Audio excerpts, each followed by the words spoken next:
The Code of Ethics is the platform that all journalists have to hold up to in order to have a credible reputation.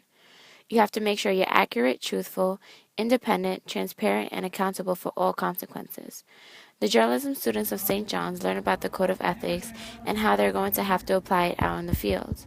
A communication student, Ramel Herson, discusses why he thinks ethics are important in the journalism world. Want to be able to trust your opinion, and the minute people can tell that you're not being authentic, that what you're saying is not genuine, then your credibility is gone.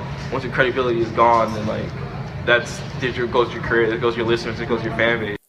As journalism students, you have to be able to not be biased and pinpoint what ethic values you have to consider when covering a story. Currently in the sports world, Greg Hardy and Ray Rice, who are both NFL stars, are dealing with the issue of domestic violence.